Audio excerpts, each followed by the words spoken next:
चीनी नागरिक अब पर्यटन वीजा या फिर टूरिज्म वीजा पर भारत नहीं आ पाएंगे। दुनिया भर में एयरलाइंस के संचालन पर नजर रखने वाली संस्था अंतर्राष्ट्रीय हवाई परिवहन संघ यानी IATA ने कहा है कि चीनी नागरिकों को जारी किए गए भारतीय पर्यटन वीजा वैध नहीं रह गए हैं। चीनी पर्यटकों को भारत की यात्रा पर आने से रोकने का फैसला भारत की तरफ से चीन को मुंहतोड़ जवाब के रूप में देखा जा रहा है। भारत सरकार ने चीनी नागरिकों का टूरिस्ट वीजा ऐसे समय पर रद्द किया है जब चीन 20,000 से ज्यादा भारतीय छात्रों को वापस लौटने की अनुमति नहीं दे रहा है।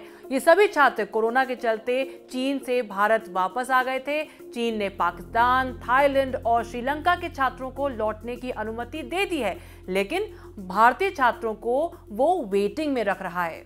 अब भारत ने चीन को उसी की भाषा में जवाब दे दिया है। बता दें कि भारतीय विदेश मंत्री एस जयशंकर ने चीनी समकक्ष वांग यी के सामने भी ये मुद्दा उठाया था जब वो पिछले महीने भारत दौरे पर आए थे। हालांकि चीन ने अब तक कोई प्रतिक्रिया नहीं दी। भारत ने पिछले महीने 156 देशों के लिए इलेक्ट्रॉनिक टूरिस्ट वीजा की सुविधा दोबारा बहाल कर दी थी। भारत ने कोविड के कारण 2 सालों के बाद 27 मार्च से अंतर्राष्ट्रीय उड़ानें शुरू की। बता दें, भारत चीनियों को कारोबारी, रोजगार, कूटनीतिक और आधिकारिक वीजा अब भी जारी कर रहा है। चीन कोविड महामारी की नई लहर से जूझ रहा है, फिर भी वो थाईलैंड, पाकिस्तान और श्रीलंका के विद्यार्थियों को आने की अनुमति दे चुका है। लेकिन भारत के हजारों स्टूडेंट्स अब भी बीजिंग की हामी का इंतजार कर रहे हैं।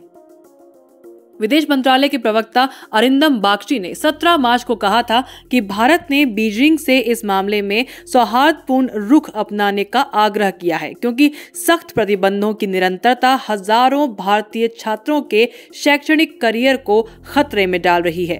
बागची ने यह भी कहा कि चीनी विदेश मंत्रालय के प्रवक्ता ने 8 फरवरी को बताया था कि चीन इस मामले को समन्वित तरीके से देख रहा है और विदेशी छात्रों को चीन लौटने की अनुमति देने पर विचार कर रहा है।